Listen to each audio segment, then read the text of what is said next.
Thank you so much for joining us and welcome to CBN Newswatch. I'm Ephraim Graham. Ahead today, new details in the search of former President Donald Trump's estate in Florida.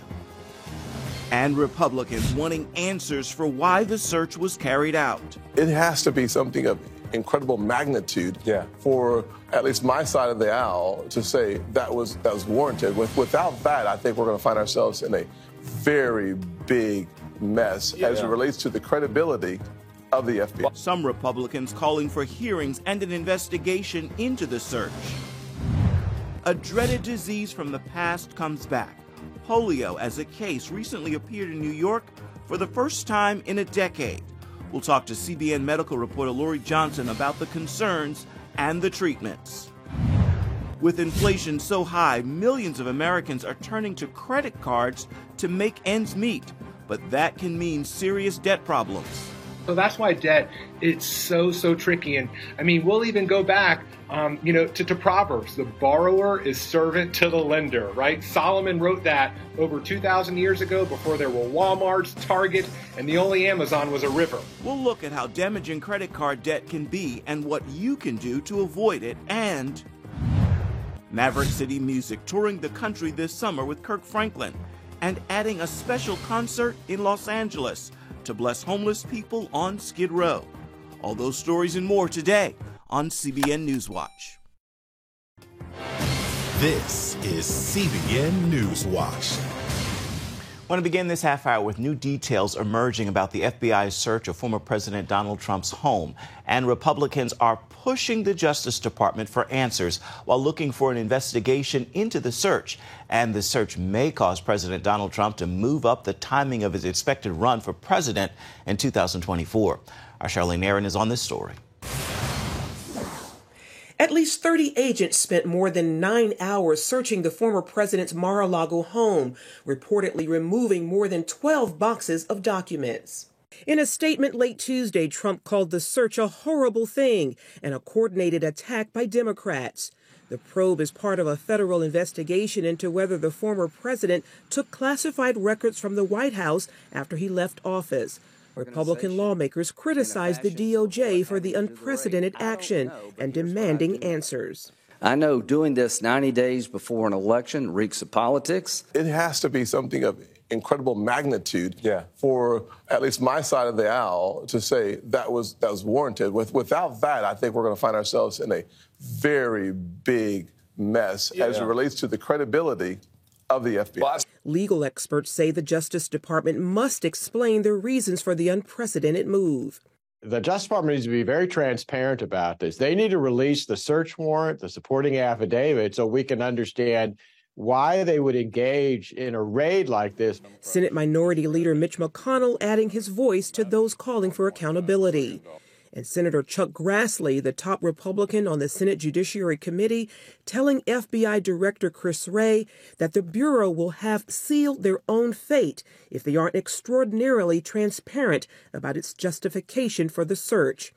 The White House says President Biden had no prior knowledge of the search. The president was not briefed, was not aware of it. No one at the White House was given a heads up. No, that did not happen. GOP leaders are calling for an investigation. House Minority Leader Kevin McCarthy issuing a warning. Attorney General Garland, preserve your documents and clear your calendar. Texas Senator Ted Cruz agrees. I believe Congress should hold hearings. We should have subpoenas. And we should examine what is the basis for this extraordinary invocation of federal power against President Biden's chief political rival. With Republicans rallying around him, Trump, who's expected to run again in 2024, might announce his campaign sooner than previously expected. I talked to the president just about an hour ago. The one thing I can tell you is that I believed he was going to run before. I'm stronger in my belief now. Last night, the former president met with a dozen House Republicans at his golf club in New Jersey, who encouraged him to jump in the race soon. Charlene Aaron, CBN News. The Centers for Disease Control has sent a team to New York to investigate the case of polio recently discovered in Rockland County. Health officials said the patient who lives in Rockland County developed paralysis. Now, this person developed symptoms a month ago and did not recently travel outside the country. Polio was once one of the nation's most feared diseases, with annual outbreaks causing thousands of cases of paralysis, many of them in children. Vaccines became available in 1955, and a nationwide vaccination campaign cut the annual number of cases to fewer than 100 in the 1960s and fewer than 10 in the 1970s. In 1979, polio was declared eliminated in the United States, meaning there was no longer routine spread of the virus in the country. Most Americans are vaccinated against polio, but one pandemic researcher said this new case should serve as a wake-up call to the unvaccinated. Our medical reporter Lori Johnson joins us now with more on this story. So people who are older tend to be terrified of polio, but young people aren't always informed about it. Is this because health officials declared it eradicated in 1979? Absolutely, Ephraim. And, you know, it's really ironic when you think about it, because you know for certain back in the 1940s and early 1950s, so many parents and Americans prayed that one day there would be a time in America where people did not have to fear polio and may not even know about polio. Well, that time is right now. But ironically, the fact that people don't know about polio, they don't fear it, they're not concerned about it, they don't get vaccinated for it. And so polio is ask anyone over the age of 70 and you say the word polio and you can see a visceral reaction. They know people, their friends from school, their little friends in the neighborhood or relatives who developed polio and then were paralyzed, and probably knew people who died from it too. Polio was especially prevalent in young children, and so you would see people get polio and then be paralyzed for life. So we saw 15,000 people who were paralyzed every year from polio before the vaccine, and again, many children were among that group. Polio is a virus, and it mostly targets nerve cells in the spinal cord and the base of the skull. Okay, so are there treatments for it? Well, see, this is the problem. Very little can be done for polio. The vaccine is virtually 100% effective at preventing it. But if you are paralyzed, it's permanent. And then death can occur because the virus can affect the nerve muscles responsible for breathing. So the treatments consist of basically helping people deal with their paralysis, wheelchairs, physical therapy, and the like. We saw a lot of iron lungs back in the day. Now we have respirators to help people breathe. But as far as reversing the symptoms, not much. Oh, wow. Now the polio is appearing here in the United States again. Many people want to make sure of their vaccination status. How do we do that? So most people are vaccinated. It is one of those vaccines that the young children get before age 2. Many schools require it, but hold on to your seat. The vaccination rate in Rockland County, New York, where this one case was detected, is only 60%, because a lot of people there's this anti-vaccination movement going on, and a lot of times schools aren't requiring it, they're not enforcing it. So a lot of people aren't vaccinated. To check your vaccination schedule, or whether your children were vaccinated or you yourself have been vaccinated, call your doctor, your pediatrician. If you don't have access to those records, you can always just get another vaccine, or you can be tested for the antibodies for polio. Good deal, good deal. Already we are starting to see vaccine conspiracy theorists online, unfortunately. What should people do if they see these type of posts? So we saw this a lot with COVID-19, and so this is all over the internet, people saying, be afraid of the polio vaccine. This is something that you really want to talk to with your doctor about. You need to get really good information from that, or talk to anybody over the age of 70, and they'll tell you you really need that vaccine. Now this, of course, we're talking about this and so many other illnesses. Is there cause right now for alarm now that we're seeing this in Rockland County? Well, the thing is, polio does not cause paralysis in everyone who has it. So it's really estimated about 1 person out of 300. So most people who contract polio are either asymptomatic or have very light symptoms, like flu-like symptoms. So this person has not traveled outside of the country, this person who is paralyzed, but polio has been found in the wastewater in Rockland Franklin County, and it's estimated probably hundreds of people there have it and are either asymptomatic or only have light symptoms. Vaccination rates for polio are very low in other parts of the world, like Pakistan, for example. So it's likely that polio was brought over from one of those countries here and infected someone who is asymptomatic, who then later infected this person who hasn't traveled outside of the country, who has paralysis. All right, good information, Lori Johnson. Thank you so much. Always appreciate it. Likewise. Coming up, prices are rising and millions of Americans are coping by using their credit cards. And while that can help them in the short term, there is a price you're going to pay in the long term.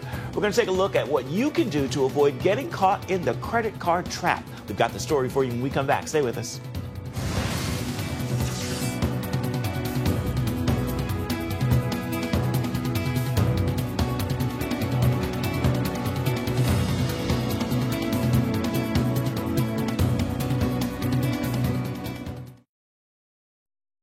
With higher prices squeezing budgets, more people are turning to credit cards to bridge the gap. That's led to a 13% increase in credit card balances in the second quarter. Now, that's the biggest leap in 20 years. It's one reason household debt is at its highest level ever. CBN's Brody Carter has more. Americans are treading water. Roughly 125 million people are living paycheck to paycheck. That's roughly 54% of the U.S. adult population. So just how bad is it? The collective U.S. household debt is one indicator, climbing past $16 trillion.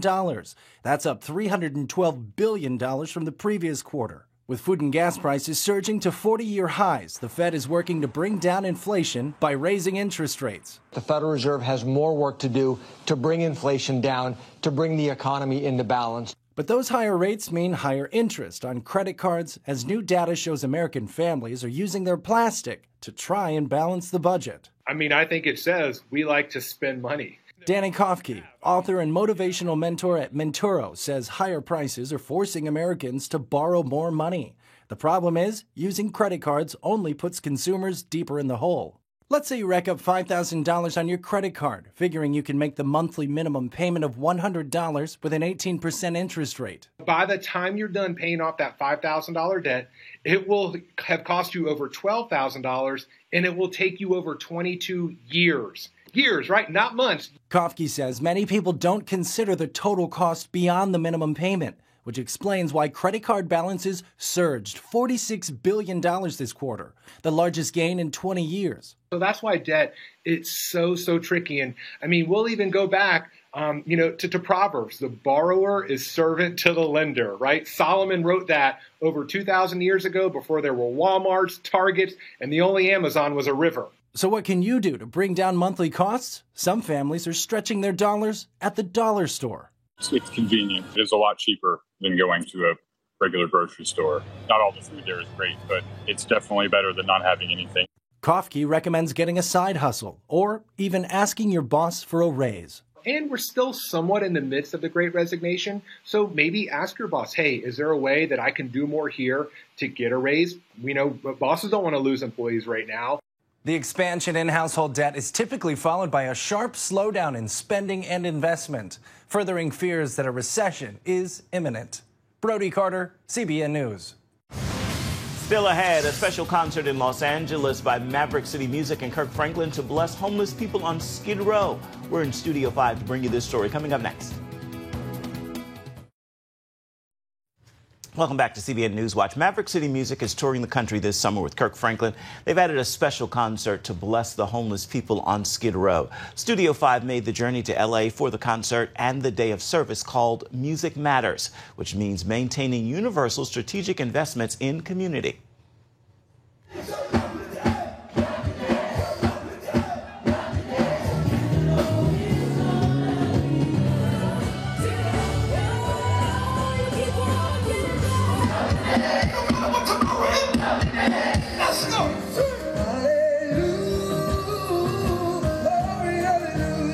So I know you went from resident to president. And now you have a vision that you want to lay out for this city. What can you tell me about that vision? Yeah, about 5 years or so ago, God gave me a vision called Music Matters. Music Matters stands for maintaining universal strategic investment in community. If we can have as the backdrop, bring music back to our heart. Music is a universal language, and everybody understands music, right? And if we can use that as the backdrop of community transformation, what would that look like? And so what we're going to do is launch it today, right? Today is ground zero. And, you know, God brought me back full circle here because I think it's really important for us to understand that homelessness, at least here in Los Angeles, we understand homelessness with a clear association with Skid Row. And so we come back today to send a message. He will wipe every tear from my eye. Maverick City and Kirk Franklin joining your vision today. I am honored today to present to you the maestro himself, Mr. Kirk Franklin. I'm overwhelmed by the magnitude of God's love and generosity, his grace and his mercy. I was at a Maverick City concert 2 years ago, and I was in the audience. I got up the last one on the microphone, and I asked him to come to Skid Row. I came all the way to tell you guys, they need to hear you. I'm going to bring you to the Skid Row community so we can bring the power of God, so that we can break down the strongholds. Can I get y'all to come out? But fast forward this year, earlier this year, and Maverick City was coming into town for a couple of days, and they wanted to come and serve through their Maverick City initiative.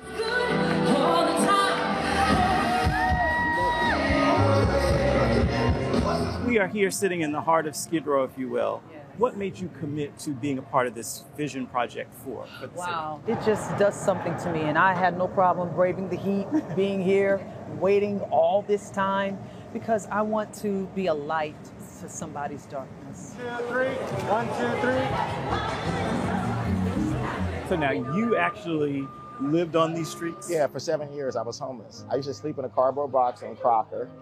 And God called me out of a cardboard box, and I made a covenant with God. And so now I'm here to begin a process of transforming not just Skid Row, but our city, our county, our state. My father had died of a drug overdose. They found him in a park in a porta potty with a needle in his arm. And I was in the Marine Corps, and I had a psychotic break. And I didn't come back for 7 years. And yeah, God brought me back, and a lot of love from a lot of people. And so I've been serving ever since. I'm getting emotional now because I think about so many of them that are on the street corner. They are one check away or one hope away or one help away from really coming up. And I want to do everything that I can to ensure that one person, wherever I am, is lifted. I just met Chandler Moore a moment ago, and he said, thank you. I just met Major a moment ago. He said, thank you.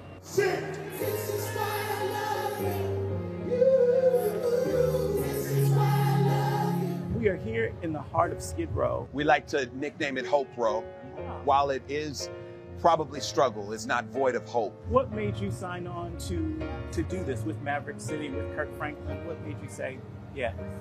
Because I'm about this. I do know struggle, and I do know hardship, and I also, you know, in times that I've been out in the community, you get to know the humanity. It keeps me grounded, and it helps me just realize how powerful hope can be. So the gospel is more than just what we do in the four walls of the church. It is what we do when we lead the church. We have the opportunity to minister the love of Jesus Christ to those that may not come into the church. That's what it's all about.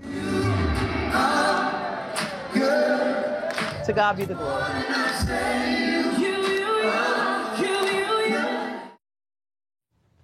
For more uplifting entertainment news, be sure to join us for an all-new edition of Studio 5 tonight. Singer and songwriter Doe Jones is with us. The NFL's Grant Stewart is with us as well.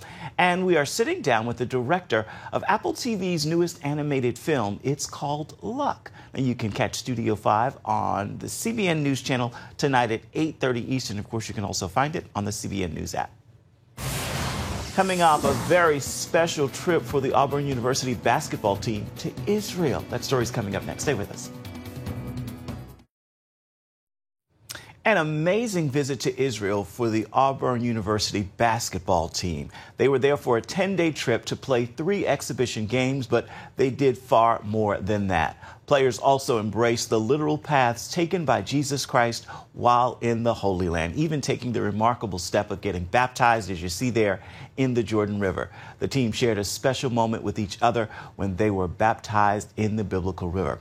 Auburn's coach, Bruce Pearl, told the Jerusalem Post, "My players are going to see their Judeo-Christian roots, and for those who want to get baptized in the River Jordan, they will." Pearl, who is Jewish, said Auburn had blazed a trail, telling the SEC network he thinks there's going to be other college teams who want to go to Israel and have this competition, and this is kind of an historic educational, religious, and spiritual experience. And he added, it was nothing short of amazing. Now, you can find that full story at cbnnews.com, including what players had to say about their memorable journey. Time now for your Wednesday word, and today's word is love. This is a great day to remember. God is love, and there is no greater love than Him. It is a love that paid the ultimate price to be in relationship with us. You are loved. God is love, and there is no greater love. With that word, I encourage you to make this a wonderful Wednesday, on purpose and with purpose. Well, that is going to do it for this edition of CBN News Watch. Remember, you can always find more of our programs on the CBN News channel at any time. You can also find them online at cbnnews.com. We'd love to know what you think about the stories you've seen here today or any day. You can email us at that address right there at the bottom of your screen, newswatch@cbn.com. And, of course, you can always reach out and touch us on Facebook, Twitter, and Instagram. Again, I encourage you to have a wonderful Wednesday and join us right back here, same time tomorrow.